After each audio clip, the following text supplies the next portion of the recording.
There's a new social app on the block, and it is racking up members and activity. Clubhouse, the name reminiscent of our childhood hangouts, is an all-audio platform that came onto the scene to present a new way to connect, to learn, and to have access to people. After the initial buzz wears off, though, what's your strategy for using this new platform? It's a question to ask yourself now, or whenever there's any new platform taking a piece of your time pie. Make the most of your time on Clubhouse with today's episode.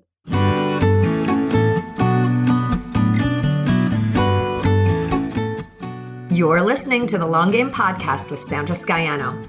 In a world where everyone is doing, it's easy to get lost in a sea of comparison, secret tricks, and promises of overnight success. The long game is my approach to business, the actual day in and day out philosophy that you have to show up, you have to do the work, and there's no quick fixes for long-term success. I'm a web designer, digital strategist, and energetic thinker, and I'm here to share the process and lessons I experience with my clients daily who are going through the same struggles of building a business as you are. We'll hear from successful entrepreneurs sharing their long game strategies, and I'm fun, so we're going to have a little fun along the way too. Thanks for being here. Let's get to today's episode.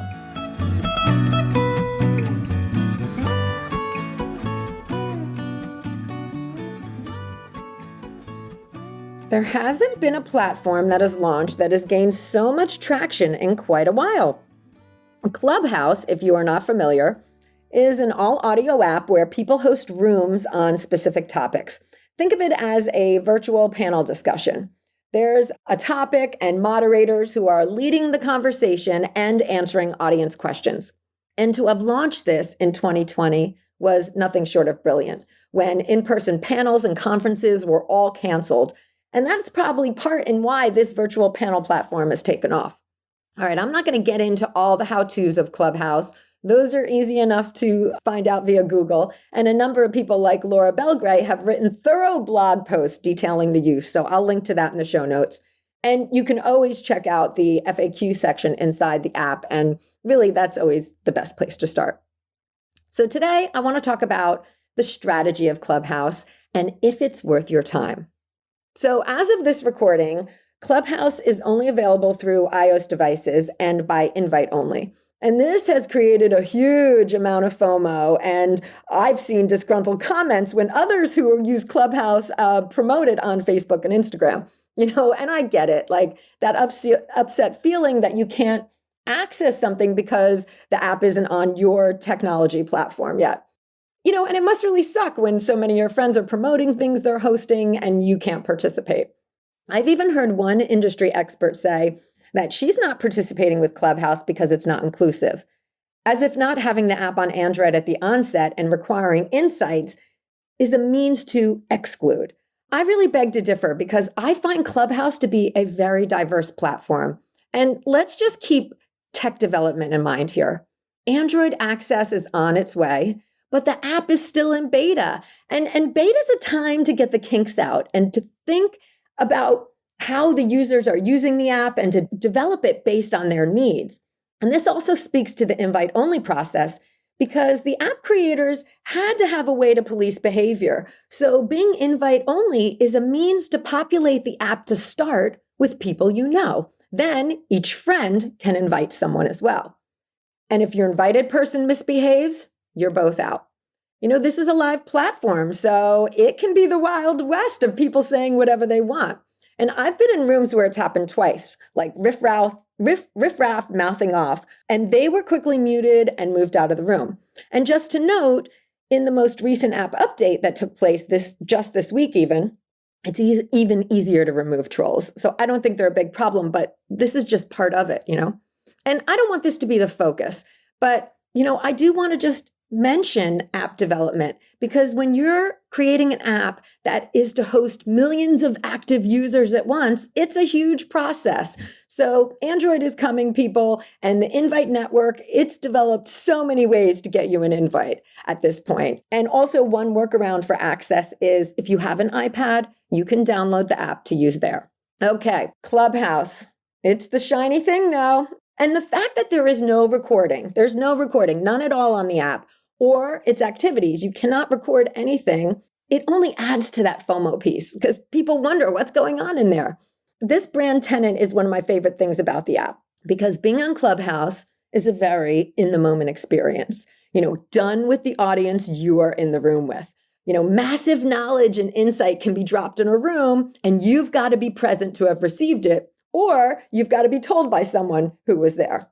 So I've learned some amazing things in the rooms that I've been in, total note-taking stuff and insights into strategies and other people's businesses.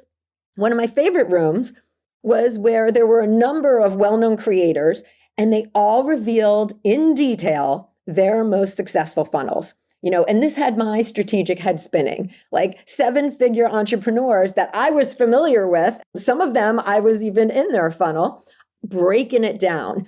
The simplicity, the tools utilized, and the reinforcement that no matter the industry, the approach is really similar. There's an opt-in and then follow-up to build the relationship. It's a good takeaway. Another day, I was in a room with some coach friends, and I was really struck by the profound conversation of bringing your views and personal stance into your business. Like standing for what you believe in politically in business is usually a topic that doesn't get talked about. And it's conversation like this that really got me thinking, about my own business setup. And it's run through my mind many times since I've heard it. So, the varied content here and conversations. Another factor I like about Clubhouse is that the rooms can be varying in size. You can be on a talk with 1,000 people, famous moderators, and so many people in the queue to ask a question that you're really just in listen-only mode, which is totally cool. That's like a knowledge gathering type of room. And then there are other rooms that are smaller, maybe with 20, 40, 50 people. And the moderators are still experts, but they're just not super famous. And these rooms provide the opportunity for asking questions or contributing to the conversation with your own insight because there's less people to wade through and you're able to be brought up to participate. So the big question, is it worth your time? Well, I am loving listening and hosting in Clubhouse, but I've also been paying attention as to how to use it in strategic ways. And that's something to think about with any new platform. How can you add in another element into the mix of your already busy week?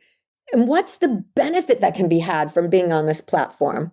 And then how can you optimize your time when you are on a new platform? Clubhouse, like every platform, has its particulars. So let's go over some ways to be strategic on Clubhouse so your time is beneficial to your business. All right, we're going to start with the bio.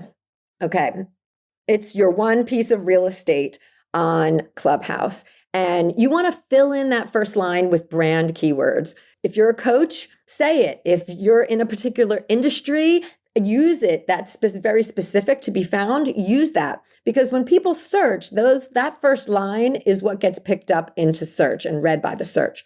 So when people are looking for people to follow on the topics that they want to know about, you can come up. Also on your bio, fill in with prose that, lets people know what you do and a little bit about you.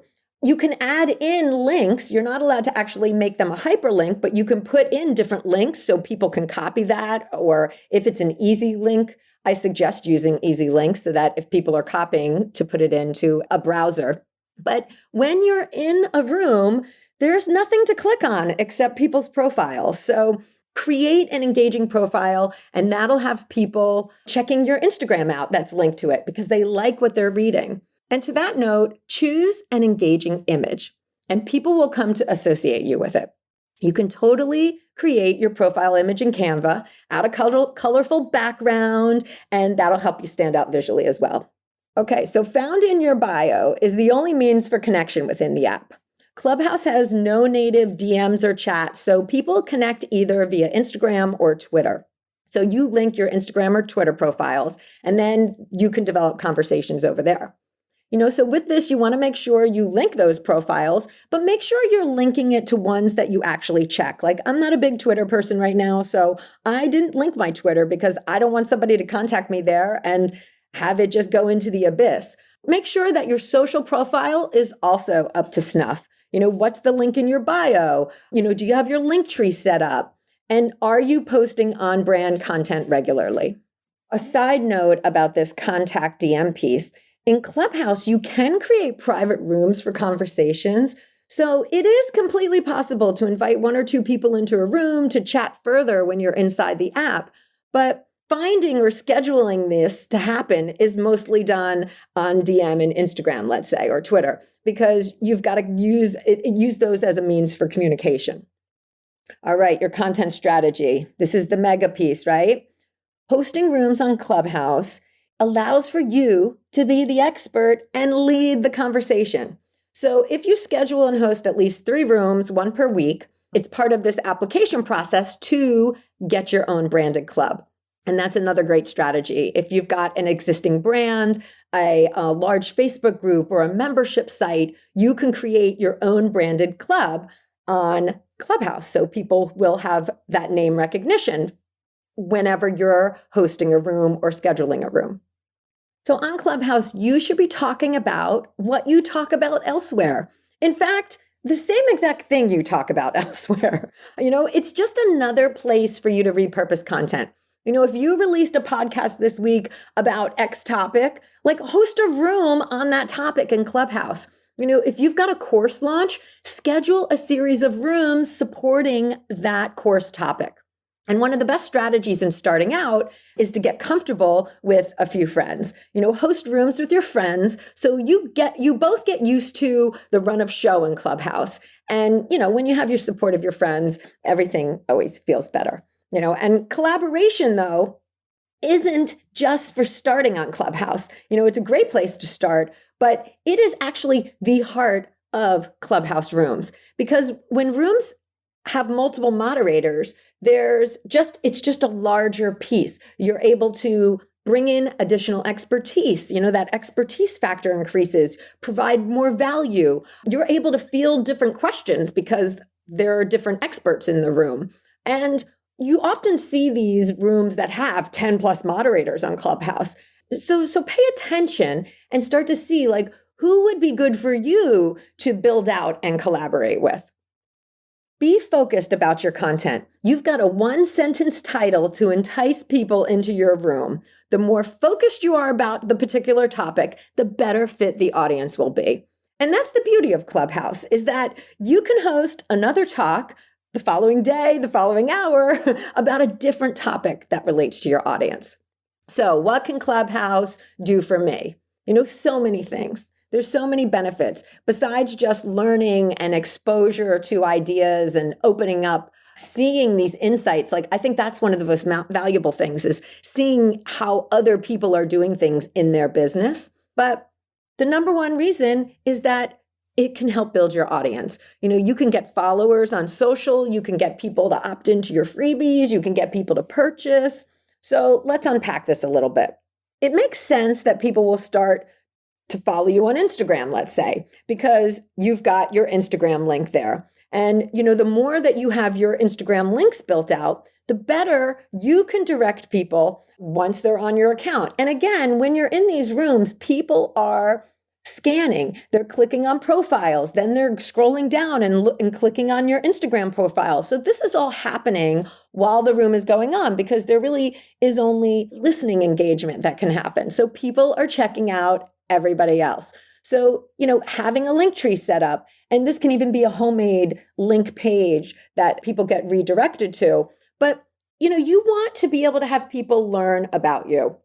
So what do you want to drive them to? Know that, and then make that available for them.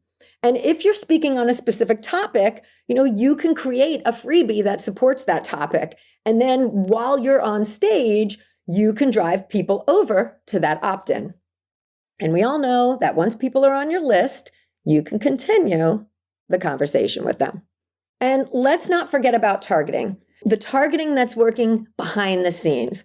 If you've got the Facebook ad pixel on your site, you can drive Clubhouse traffic over to your site, provide value on a page without an opt-in, and have it work for your audience building effort. So, sometimes it's really enticing to say, oh, go on over and look at this page. There's no opt-in necessary. So for instance, a copy of this podcast episode is going to be found at sandrasky.com/clubhouse. And it's a page setup that's easy to remember. So anytime I'm hosting a room, I can direct people there for notes and links. And also they can check out this podcast on strategy. But there's no opt-in necessary. And there's not one needed, because when we have the ad pixel on, it is collecting people who land on our website. And the majority, if not all of the people on Clubhouse also use Instagram. So it's getting them to land on your site and check out the free resources. You then are able to add them to a custom audience for your Facebook ads. And the other benefit to that is that they would be considered a warm audience because they've heard you speak and they visited your website and checked out your resources. So putting an offer in front of them in terms of a Facebook ad could really make sense. I mentioned opt-in before as well. And I also want to mention product or offer for sale. Clubhouse allows for the audience to get to know you so much quicker than other platforms. It's live, it's not recorded. And it just shows like how you do on the fly. Or in conversation, you can reveal parts of yourself or provide some really good information to someone. And, that is notable. That kind of moves the like, no, trust factor needle very far over quicker. The audience can really get a sense of you. And in checking you out, they're naturally going to opt in or purchase an offer. But you've got to have the offer ready. It's got to be on your site. You've got to make it easy for them. Of course, all of these people are looking for solutions. And if you've got a course or a product or even like a low ticket offer to get started, like lists are being subscribed to, products are being sold, and services are being scheduled. I mean, I've heard of coaches who are, people are going over to their website and scheduling calls with them for their services. So people are ready and you've got to be ready. So you've got to have your services up, your product up, make it easy for them to buy, make it easy for people to know what to do next.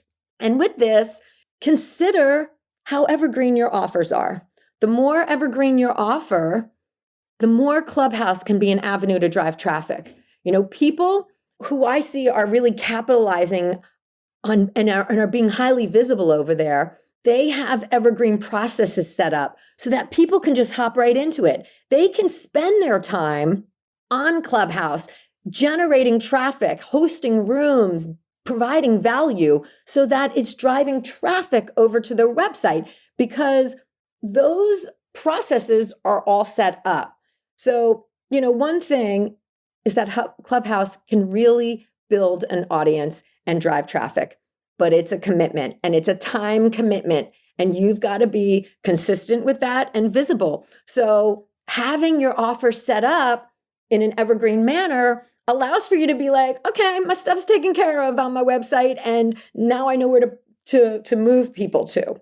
You can just do a call to action when you reset the room and let people know where to find you. So another way to optimize what you do on Clubhouse is to schedule your room and then create a graphic to promote your room and put it on other social platforms.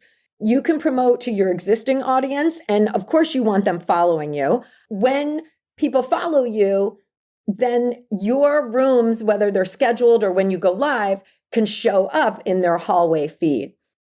You want people you know to attend your room, and you want new people to attend your room as well. Having people it's always good because they can kick things off like, hey, I'll come up and ask a question. I know what you're about, while new people are coming in and saying, oh, there's already people in this room, and this is the conversation and engagement that's going on.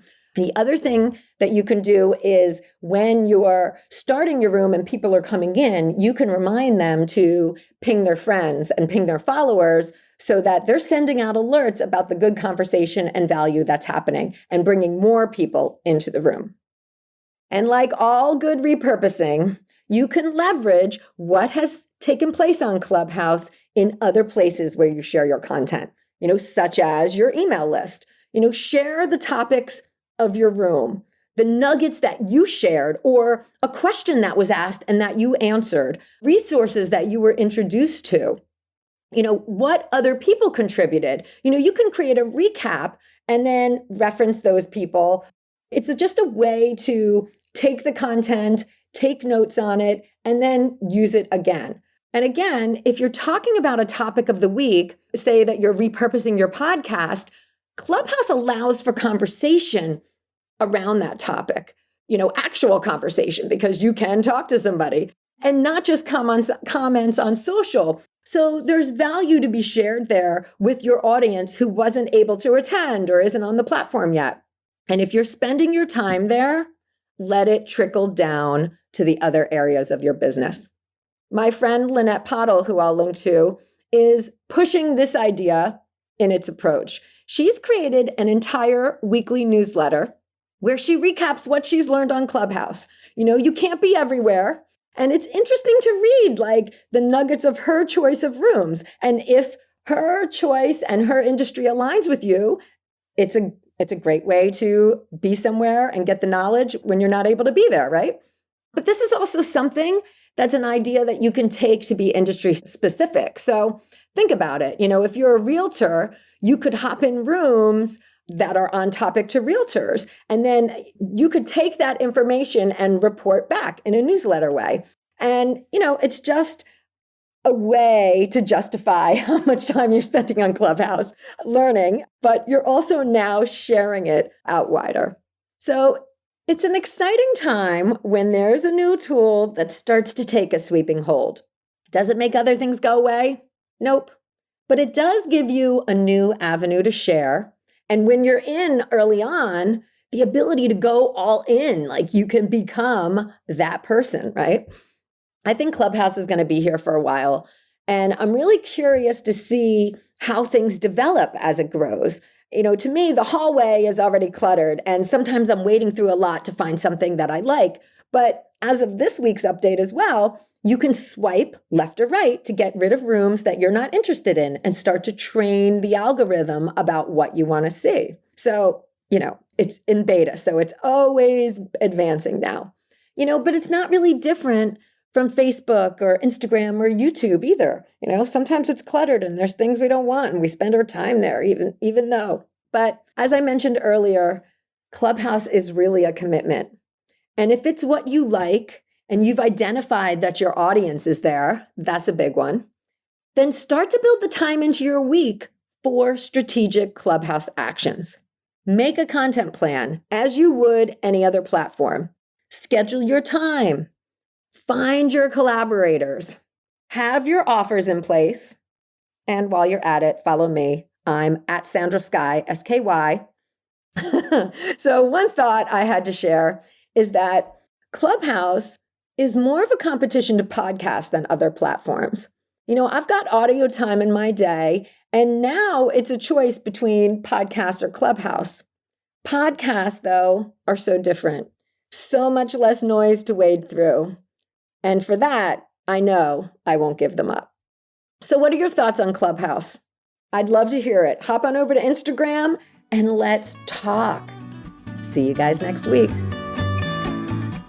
Thanks for joining me today. You can access more info in the show notes at thelonggamepodcast.net. If today's show connected with you in some way, please share it with your friends or hop on iTunes and leave me a review. Until next time, keep playing the long game.